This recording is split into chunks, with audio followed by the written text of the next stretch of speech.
제가 우리 중서부 한미노회라는 데가 있습니다. 거기 들어간 것이 2001년 봄이었습니다. 2000년에 9월에 교회를 시작하고 2001년 봄에 정식 회원이 된 것이죠. 그때 제 나이가 46살이었습니다. 그 당시 우리 노회에 4분의 어른 목사님이 계셨습니다. 참길 장로교회 강형길 목사님 이미 돌아가셨죠. 가나안교회 이용삼 목사님, 한미 장로교회 이종영 목사님, 레이큐 장로교회 이종민 목사님 4분이었습니다. 그 당시 그분들의 권위는 대단했습니다. 그분들이 한마디 하는 것이 거의 법이었어요. 그분들의 말이 맞는지 틀리는지는 별로 중요하지 않았어요. 그분들의 말에 감히 토를 다는 목사는 없었습니다. 저희 또래 목사들은 노회에 참석하면 이제 가면 예하십시오 그렇게 하지 않습니까? 예를 한 5-6번 하고 나면 노회 끝났어요. 하고 싶은 말도 있었지만 꾹 참았습니다. 선배 목사님들의 그 말씀을 금과 옥저처럼 들었습니다. 저희는 그 선배 목사님들을 바라보면서 나도 목회를 저렇게 해야지, 이런 생각을 했습니다. 우리의 목회 현장은 힘들고 어려웠지만 자부심을 느꼈습니다. 그때가 미국 장로교 중서부 한미노회의 전성기였던 것 같습니다. 그렇게 하는 것이 옳다는 것은 아닙니다. 또 그분들이 또 다 맞았다는 것은 아니에요. 그분들도 흠결이 있었습니다. 다만 그때는 어른 목사님들을 존경했다는 거예요. 우리 때만 해도 어른을 어른으로 모셨습니다. 어른을 대우했고 그분들의 의견을 존중했습니다. 그러나 지금은 사람을 평가하는데 소유와 능력으로 평가하는 것 같아요. 연장자가 어른이 아니라 오직 많이 갖고 있는 사람이 대우를 받는 거예요. 심지어는 나이 먹은 게 자랑이냐? 이런 얘기도 하기도 합니다. 누굴 탓할 수 있겠습니까? 자업자득이라고 할까요? 우리들이 잘못해서 이런 일들이 일어나지 않았나, 그렇게 자책을 해보기도 합니다. 그러나 너무 자책할 필요는 없다고 생각합니다. 세태가 그런 거예요. 각자 도생입니다. 전부 자기 살 길 찾느라고 바빠요. 요즘 노회를 가면 젊은 목사님들이 할 말 다 합니다. 권위를 찾고 헛기침이라도 하면은 꼰대 취급받기 일수입니다. 요새 그런 거 통하지 않습니다. 어설프게 주장했다가는 바로 공격이 들어옵니다. 여러분, 요즘에 젊은 사람들이 제일 싫어하는 말 뭔지 아시죠?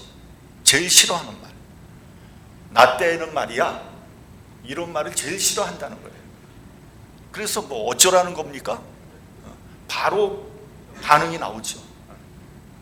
그럼 그때로 돌아가자는 말입니까? 시대가 바뀌었다는 거예요. 우리 예수 믿는 사람들은 사람을 평가할 때 눈앞에 드러나는 현상만 가지고 평가하면 안 됩니다. 그 결과가 나오기까지의 그 동기와 과정과 진실성이 더 중요하다는 것을 알아야 합니다. 동기와 소망, 그리고 미래지향적인 꿈과 목적이 더 중요합니다. 비록 이루어지지 않았다고 해도 그 사람 깊은 곳에 가지고 있는 진심과 소원이 그 사람의 가치를 결정하게 되는 겁니다. 사무엘상 16장 7절에 보면 나 여호와는 중심을 보느니라 이렇게 말씀하고 있습니다. 현재의 능력이나 외모나 어떤 업적을 보고 그 사람을 평가하는 것이 아니라 그 사람의 중심에 갖고 있는 진실을 보시겠다는 거 아닙니까? 그러므로 그 사람의 가치는 그 사람의 소원이 무엇이냐, 그 속에 있는 진실이 무엇이냐에 따라 평가되어야 한다고 생각합니다. 여러분들의 꿈은 무엇입니까? 그것은 무엇을 위한 것이며 누구를 위한 소원입니까? 그 꿈은 어느 정도 진실하고 절실한 것입니까? 높은 이상을 가진 꿈입니까? 아니면은 저속하고 현세적인 꿈입니까? 예수님께서 우리에게 보여주신 인생관, 윤리관, 신앙관은 항상 저 높은 곳에 있었습니다. 이 세상에서 가난하고 병들고 죄인과 창녀와 함께 하셨지만 주님께서는 늘 하늘나라의 꿈을 가지고 계셨습니다. 그래서 이렇게 말씀하셨죠. 심령이 가난한 자는 복이 있나니 천국이 저희 것이며. 그러니까 그분의 마음은 항상 천국을 향해 있었던 거죠. 저 높은 곳을 향하여 라는 찬송이 있습니다. 저 높은 곳을 향하여 날마다 나아갑니다. 그곳은 빛과 사랑이 언제나 넘치옵니다. 제가 목소리가 완전히 변했어요. 다 갈라졌어. 옛날엔 괜찮게 했는데 지금은 뭐 노래가 찬양이 안 나와요. 그러니까 저 높은 곳은 사랑과 빛이 항상 있는 거예요. 여러분, 우리가 서 있는 곳이 아무리 낮고 천해도 우리는 높은 곳을 바라볼 수 있어야 합니다. 우리의 현실은 고난과 아픔과 상처가 있다고 할지라도 이 가혹한 현실을 넘어서 우리의 꿈과 이상은 하늘나라를 바라볼 수 있어야 돼요. 그런 사람이 그리스도인이에요. 그런 사람이 그리스도인입니다. 그러고 보니까 오늘이 3.1절입니다. 우리가 알다시피 3.1운동에서 주도적인 역할을 한 사람들이 기독교인입니다. 물론 거기에는 뭐 천도교, 불교도 있었지만 독립선언 33인 중에서 16명이 기독교인이라는 거 아닙니까? 또 3.1운동에서 가장 큰 피해를 본 측도 기독교입니다. 당시 전체 인구 중에 기독교인이 한 1.5%밖에 안 됐다고 그러더라고요. 근데 거기에 3.1운동 때문에 체포된 사람의 20% 이상이 기독교도였다는 거예요. 그리고 특별히 여성들의 66%가 기독교를 믿는 여성이었다는 거예요.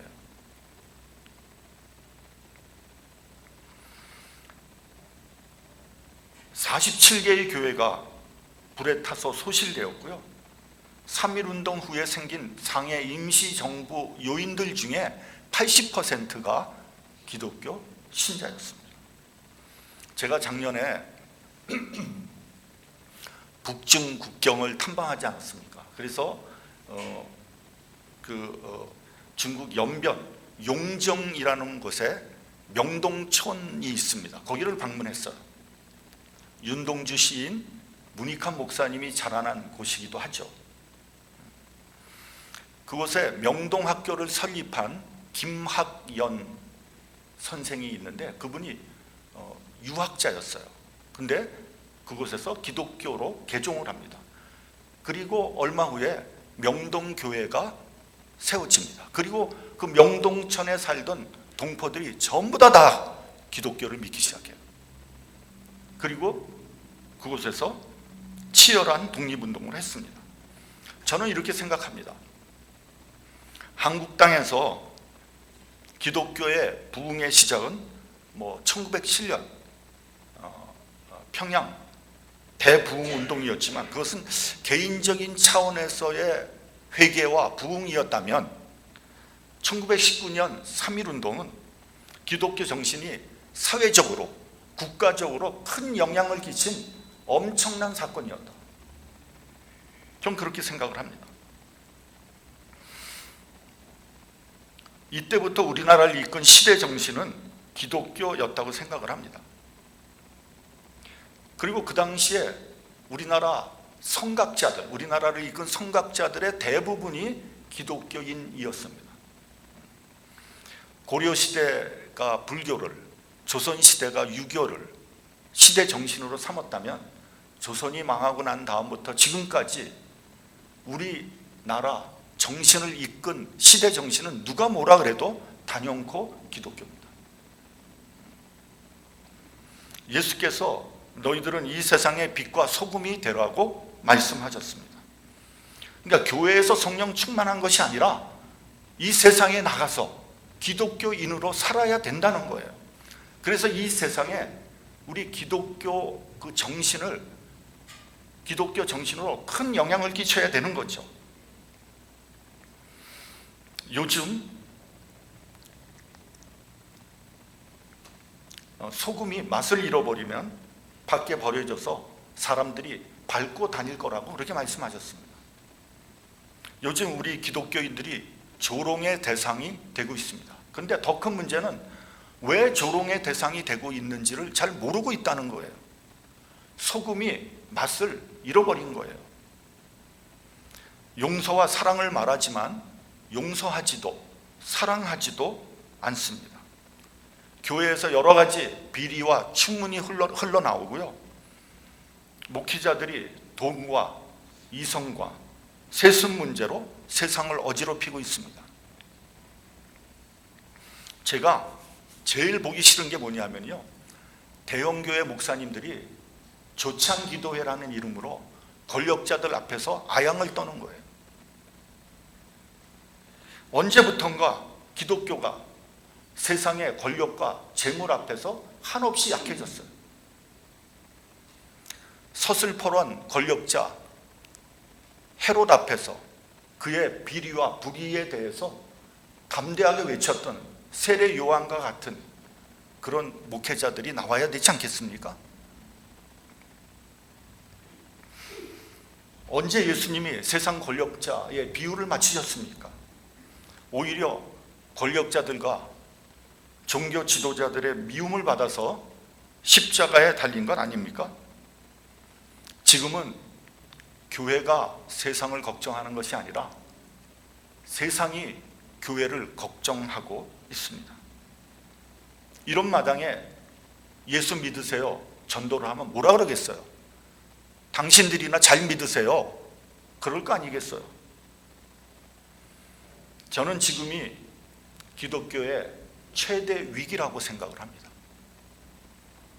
위기를 위기로 받아들이고 회개하고 개혁한다면, 그래서 우리가 다시 빛과 소금의 역할을 감당할 수 있다면 우리에게 다시 기회가 올 것입니다. 우리나라 헌법 전문을 보면 우리 대한국민은 3.1운동으로 건립된 대한민국 임시정부의 법통과 불의에 항거한 4.19 민주 이념을 계승하고 라고 되어 있습니다. 그러니까 대한민국이 건립된 그 뿌리에 3.1운동과 상해 임시정부가 있다는 선언이에요. 그런데 얼마 전에 한국에서 해임된 독립기념관장 김영석이라는 자가 이런 말을 했어요. 대한민국의 독립은 2차 세계대전에서 연합군이 승리하여 얻은 선물이라고 했어요. 그러니까 우리들의 노력은 하나도 없이 미국과 소련이 일본을 이겨서 운 좋게 선물로 얻은 독립이라는 뜻입니다. 그렇게 개인적으로 생각할 수 있다고 생각합니다. 왜냐하면 각자의 생각은 자유니까요. 그러나 그런 자가 독립기념관장이 될 수는 없는 거죠. 더구나 독립기념관에서 그따위 연설을 하는 것은 매국노나 하는 짓입니다. 그자의 말이 맞는다면 3.1운동과 임시정부의 투쟁과 독립투사의 희생은 다 어디로 간 것입니까? 3.1운동이 겉으로 보기에는 실패한 것 같지만 그 정신이 우리 민족 가슴에 살아남아서 4.19 혁명으로 또 광주 민주화 운동으로 1987년 직선제 민주화 운동으로 면면이 이어져 내려온 겁니다. 그래서 그 정신이 대한민국 헌법 전문에 실리게 된 것이죠. 이런 것을 모르는 사람을 우리는 뭐라 그러냐? 역사의식이 없다, 이렇게 얘기를 하는 겁니다. 그렇다면 여러분, 3.1운동이 일어난 이유가 무엇입니까? 저는 두 가지일 거라고 생각을 합니다. 첫째는 누가 뭐라 해도 자유를 얻기 위해서 일어난 거죠. 나라를 빼앗기고 온 국민이 일제의 종으로 사는 것은 정말 고통스러운 일입니다. 그래서 3월 1일을 기해서 온 국민이 전국적으로 일어났습니다. 근데 참 희한한 일이에요. 요즘같이 인터넷이 있는 것도 아니고 SNS가 발달된 것도 아닌데 또 교통도 불편하고 연락하기도 어려운데 만세운동이 전국적으로 동시다발적으로 이렇게 일어난 것은 전 세계적으로 봐도 그 유래를 찾을 수 없어요. 그만큼 우리나라 사람들이 한마음 한뜻이 되었던 거죠. 둘째는 억압적인 노예 상태를 후손들에게까지 물려줄 수 없다고 생각했을 겁니다. 우리들은 못나서 나라를 빼앗겼지만 우리 후손에게만은 자유롭고 희망찬 나라를 물려주어야 되지 않겠느냐, 그런 생각을 했을 겁니다. 오늘 본문 잠언 30장은 아굴의 잠언이다, 이렇게 되어 있어요. 아굴이 누구인지 잘 모릅니다. 학자들 간에 아굴이 솔로몬이다 아니다 논쟁이 있습니다. 그러나 그런 건 별로 중요하지 않고요. 어쨌든 이 잠언의 저자는 죽기 전에 두 가지 소원을 하나님께 아뢰입니다. 우리 본문 8절 같이 봉독하겠습니다. 자, 시작. 곧 헛된 것과 거짓말을 내게서 멀리하옵시며 나를 가난하게도 마옵시고 부하게도 마옵시고 오직 필요한 양식으로 나를 먹이시옵소서. 첫째는 헛된 것과 거짓말을 내게서 멀리하게 해달라고 합니다. 헛된 거짓말 하지 않고 진실되게 살게 해달라는 소원이죠. 여러분, 이 타락한 세상에서 거짓말 하지 않고 살아가는 것이 쉬운 일이 아닙니다.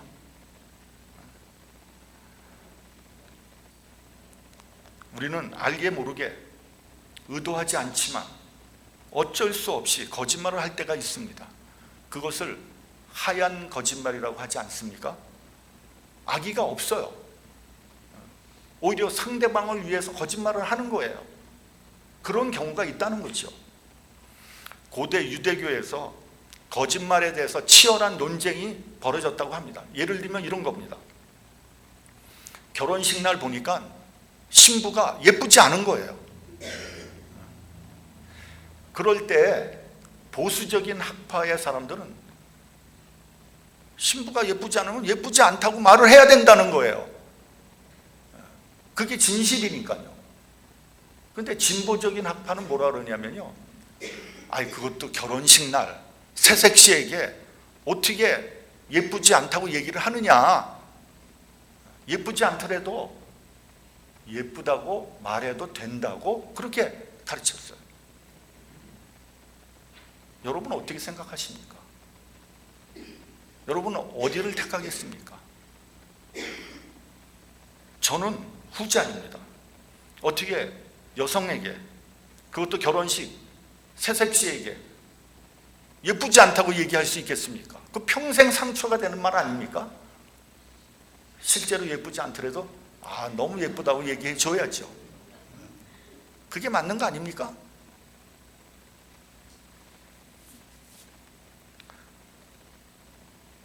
예쁘지 않다고 말할 수는 없는 거죠. 트럼프 같은 사람이면 모르죠 말이죠. 트럼프는 그냥 여성에게 할 말 못할 말 다 하더라고요. 막말, 그냥 모욕적인 말도 막 해요. 그런 사람을 어떻게 대통령으로 뽑았는지 난 이해가 안 돼.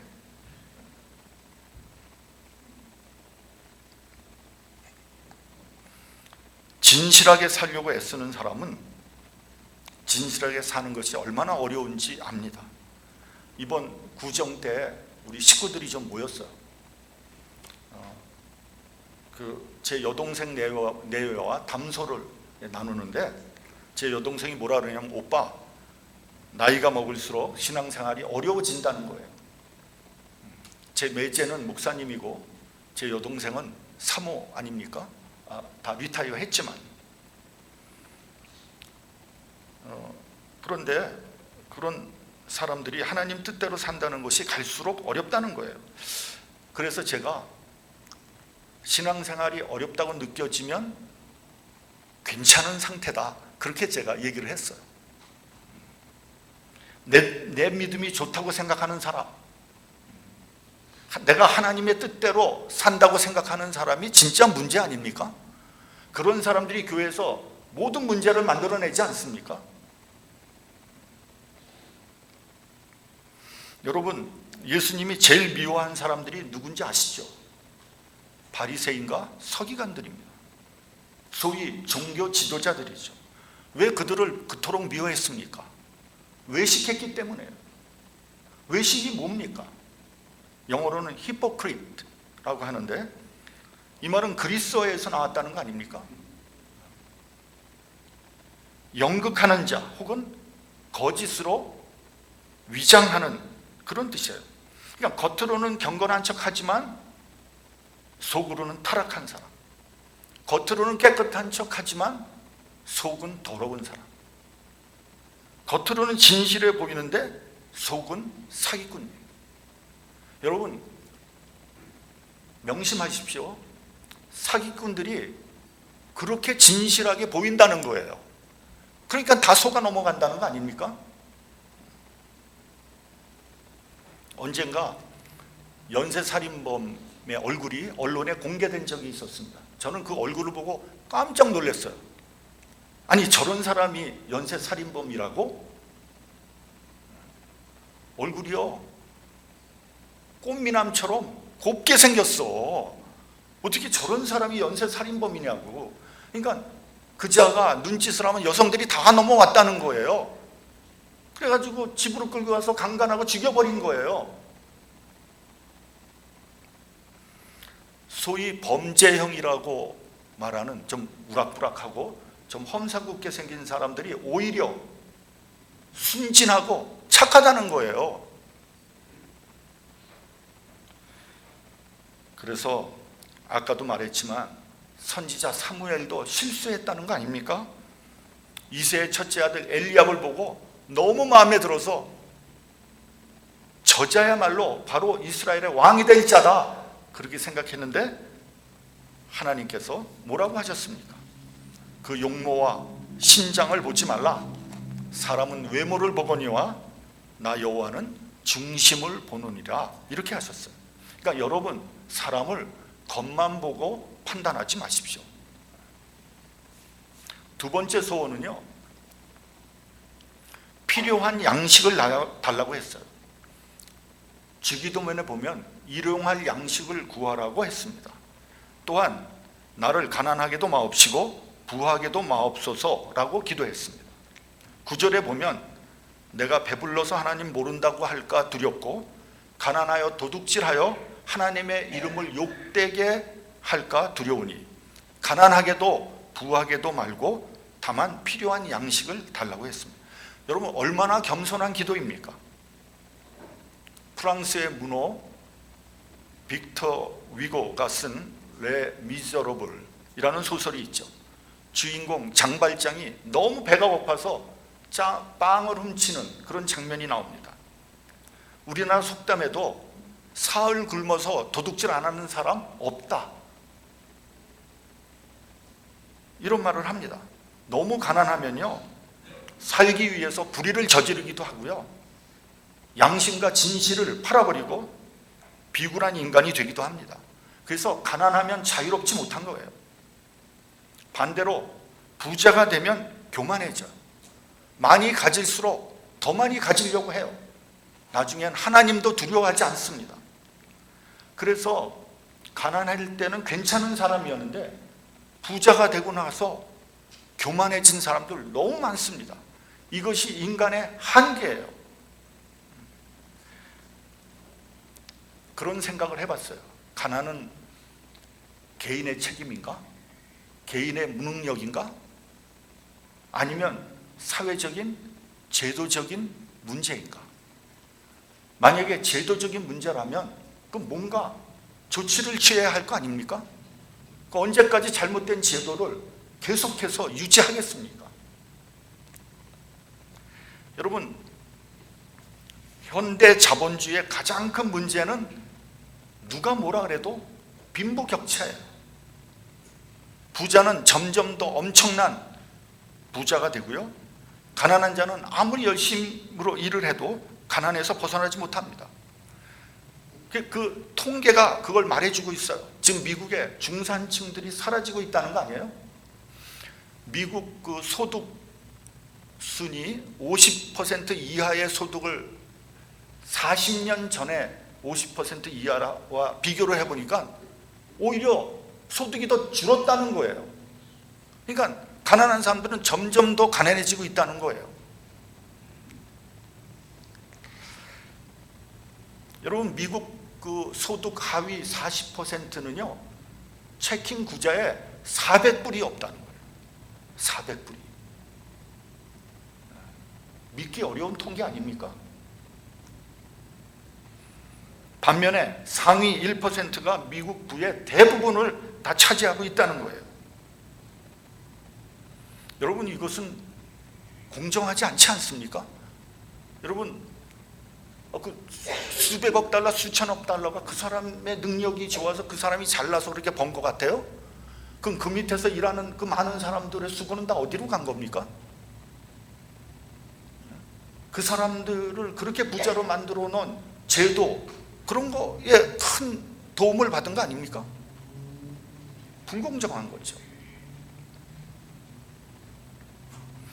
얼마 전에 뉴스를 보니까 캘리포니아 주에서 억만장자, 그러니까 순자산 10억 달러 이상, 소위 빌리어네어라는 사람들 있잖아요.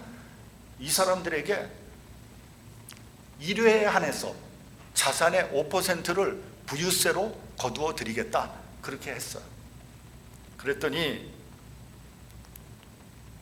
영화 감독이면서 억만장자인 스티븐 스필버그, 그리고 페이스북, 메타를 창립한 마크 저크버그가 다른 주로 이사 간다고 그러더라고요. 5% 내기 싫어서. 테슬라의 일론 머스크는 벌써 도망쳤고요. 천문학적인 재산을 가지고 있는 자들이 사회에 헌신하지 않으려고 안간힘을 쓰고 있는 거예요. 쓰레기 같은 사람들 아닙니까? 그 많은 돈을 놓고 억울해서 어떻게 죽으려고 하는지 모르겠어요. 여러분, 일용할 양식을 구하라는 말씀은 단순히 먹을 것만을 구하라는 그런 의미는 아니라고 생각을 합니다. 매일 영적인 양식을 구하라는 거예요. 우리가 매일 음식을 먹지 않으면 살 수 없는 것과 같이 우리의 영혼도 하늘로부터 오는 양식을 매일 받아야 하는 거예요. 매일 기도하지 않고 성경 읽지 않는다면 우리의 영혼의 생명력은 고갈될 것입니다. 영혼이 생명력을 잃어버리면요, 제일 먼저 나타나는 현상이 뭐냐? 교회에 나오지 않는다는 거예요. 주일날도 툭 하면 빠집니다. 그게 왜 그러냐? 생명력이 없는 거예요. 내 영혼에 생명력이 없는 거예요. 여러분, 요즘에 이민교회 보면은요, 수요 예배 사라졌어요. 수요 예배 하는 교회 거의 없어요. 뭐 바빠서 그렇다 뭐 이러지만, 왜 그러냐? 영혼의 생명력이 고갈된 거예요. 못 나오는 거예요.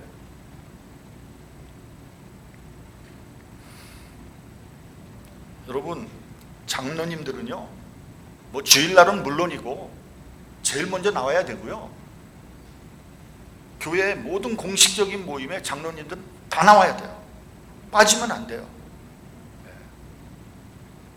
장로님들이 안 나오는데 누가 나오겠습니까? 교회는 자꾸 모여야 돼요. 모이지 않으면 교회는 결국 소멸되고 말 것입니다. 둘째로, 영혼의 생명력이 사라지면 하늘나라에 대한 소망이 사라져요. 그래서 아무리 교회 오래 다녀도요, 하늘나라가 어딨어? 죽어봐야 하는 거지. 그래요. 죽어서 알았어. It's too late. 울며 이를 갈미 있으리라. 이렇게 표현을 하고 있습니다. 여러분은 신앙생활을 하면서 어떤 소원이 있습니까? 아무런 소원도 없이 오래전부터 교회를 다녔으니까 기계적으로 교회를 다닌다면 여러분의 영혼의 생명력이 없는 거예요. 성경을 통해서 생명의 양식을 얻고 기도해야 합니다. 다른 것은 못해도 이 두 가지만은 반드시 해야 됩니다. 연세가 높아질수록 더욱 성실하게 해야 됩니다. 왜냐하면 하늘나라 가는 시간이 가까이 왔기 때문에 그런 거예요. 저는 은퇴를 생각하면서 소원이 하나 있었습니다. 그것은 다음 세대와 함께하는 교회를 만드는 것이었어요. 제가 지난 몇 주간 두 군데 교회를 다니면서 예배를 드렸어요. 근데 그 두 군데 교회가 둘 다 교회 학교가 없어요. 만약에 2세가 없다면 그 교회는 앞으로 10년을 보장하지 못할 것입니다. 슬픈 현실이에요. 저희 교회도 이 같은 사실을 알고 있었지만 2세를 위한 사역을 할 수 없었어요. 왜냐하면 교회 자체가 살아남기에 급급했기 때문입니다. 2015년 우리 교회 재정이 플러스 마이너스 제로가 됐을 때 저는 그때부터 2세를 위한 교육관을 지어야 되겠다고 생각했어요. 대부분의 교인들이 반대했어요. 이제 겨우 은행 몰게이지 내고 교역자들 사례도 제대로 페이하지 못하는데 무슨 돈으로 교육관을 짓는다 말인가, 그 반대를 하는 거예요. 어떤 분은 이렇게 얘기했어요. 유목사가 은퇴하기 싫어서 술을 쓴다 그랬어요. 답답한 사람이에요. 아니, 우리 교회가 뭐 황금이 붙어 있습니까? 뭐 떡이 붙어 있습니까? 저는 은퇴하고 나니까 너무 홀가분 죄송합니다. 이 무거운 짐을 벗어버리니까 너무 홀가분한 거예요. 여러분들과 함께 예배드리지 못하는 게 너무 아쉽지만, 여러분들 얼굴 보고 싶지만 어떻게 하겠습니까? 참아야지. 여러분들이 이렇게 가끔 불러주면 와서 설교하는 것으로 만족해야죠. 근데 여러분들 자주 부르지 마세요. 제가 자주 부른다고 오지 않습니다. 이제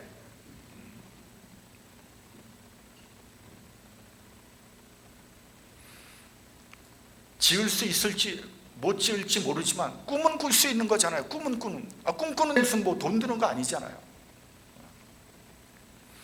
그렇게 기도하면서 꿈을 꾸었더니 결국 2019년 짓기 시작 2020년 완공했어요. 여러분, 우리 능력으로 지은 거 아닙니다. 기도했더니 하나님께서 허락하신 거예요. 이건 우리 교인들도 다 인정할 거예요. 교육관 짓는 데 들어가는 돈 중에서 우리 교인이 낸 돈은 얼마 되지 않아요. 놀라운 일이 아닐 수 없어요.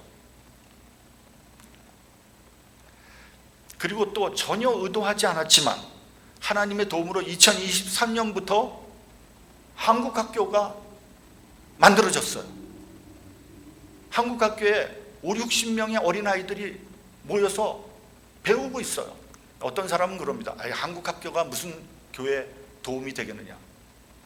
전 그렇게 생각하지 않아요. 우리가 자꾸만 두드리면 하나님께서 뭔가 열어주실 거예요. 여러분, 아무것도 안 하고 있으면 됩니까? 그리고 우리는 몇 년 전서부터 장학금을 주기 시작했어요. 아니, 돈도 없는데 무슨 장학금이냐. 그것도 뭐 만불씩이나. 여러분, 이런 모든 일들은 어디를 향해 있는지 아세요? 미래를 향해 있는 거예요.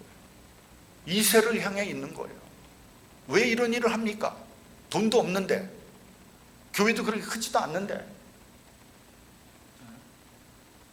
그렇게 해야지 하나님께서 열어주시기 때문에 그러는 거예요. 안 열어주시면 할 수 없죠, 뭐. 그러나 우리가 최선을 다해보는 거 아닙니까? 그게 우리의 꿈, 우리의 소원 아니겠어요? 하나님 안에서 소원을 갖는 겁니다. 내 중심적인 소원이 아니라 하나님을 영화롭게 하는 거룩한 소원을 가지시기 바랍니다. 꿈이 없는 사람은 죽은 사람이에요. 꿈이 없는 교회는 생명력이 없는 교회입니다. 우리 모두 주님 안에서 거룩한 꿈을 꾸는 저와 여러분들이 되시길 주님의 이름으로 축원합니다. 기도하겠습니다.